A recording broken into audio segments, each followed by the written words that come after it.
So, hi everyone, I'm Katja. I'm coming from the Textile Association of Slovenia. And first of all, I'd like to say that unfortunately, Dr. Daniela Zavec was not able to come here, but she's greeting everybody really warmly. I think she's online as well. So I'm gonna present you just briefly the textile sector in Slovenia. Those are the slides that we're gonna pass. So the Slovene Textile Association was first established, as Rosa said at the beginning, in 1958, and it was firstly named like the Association of Slovene Textile Engineers and Technicians. And later in 2009, it was renamed in Slovene Textile Association, and the president of the association is Daniela Zavec.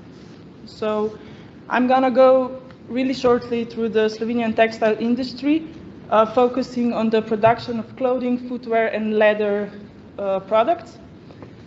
So here are some numbers. I have to tell you guys that the data is from the 2017, so a lot has changed due to the pandemic as well.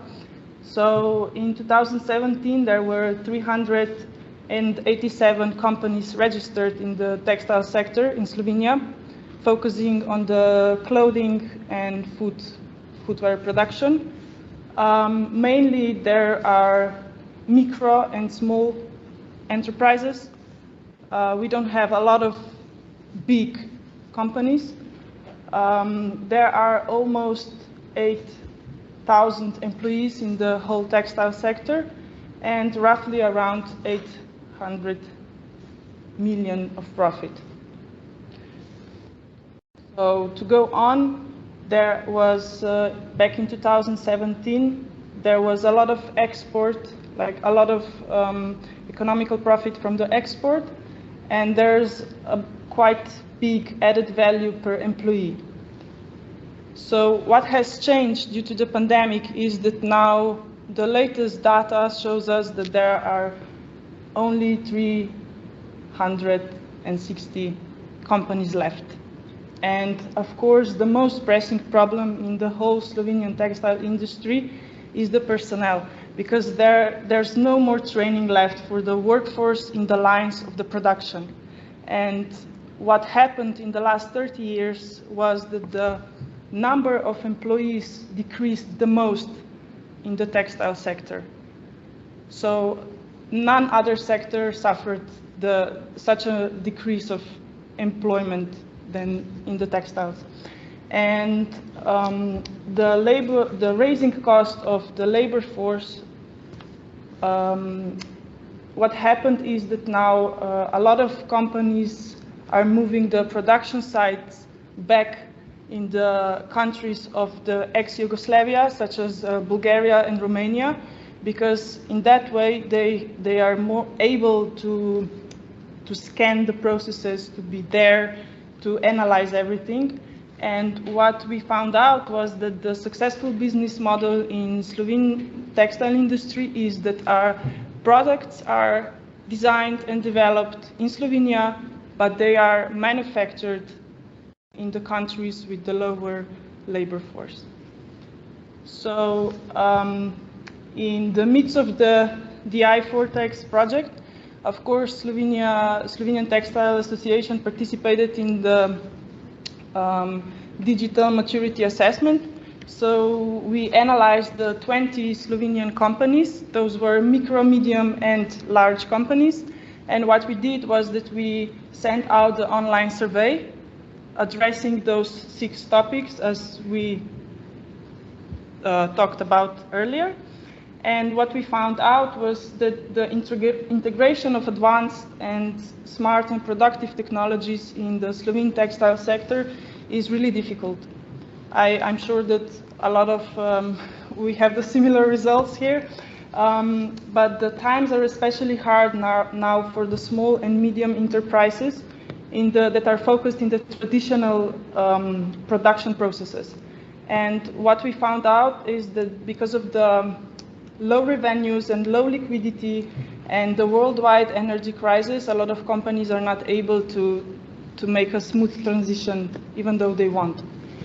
So before we analyzed all the data that we collected, we were interested if there is any connection at all between the company size and the level of digitalization in companies.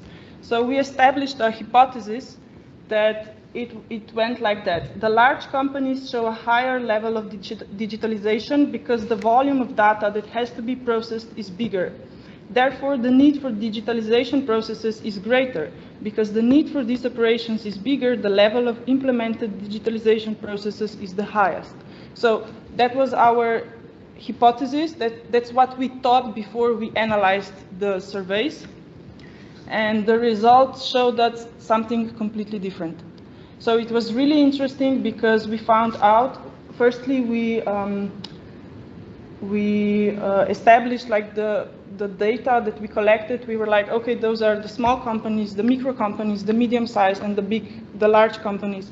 And what we found out was that there is absolutely no direct link between the company size and the level of digitalization that they have.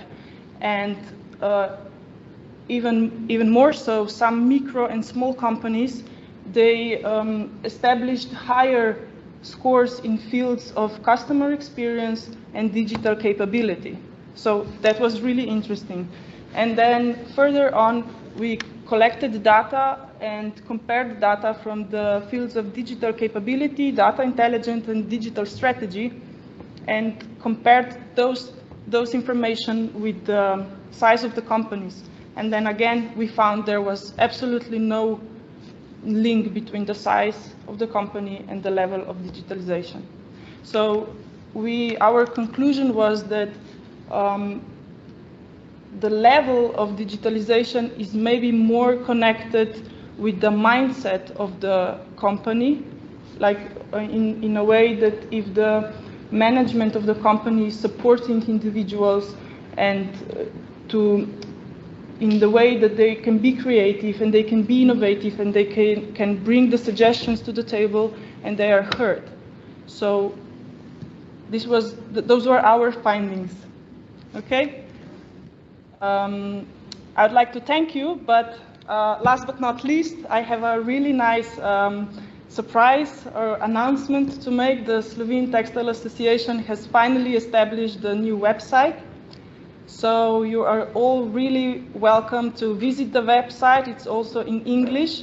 And you can join the Slovene Textile Association because it's open also for foreign industries, partnerships, and other collaborations. So I'm going to share the link with you later.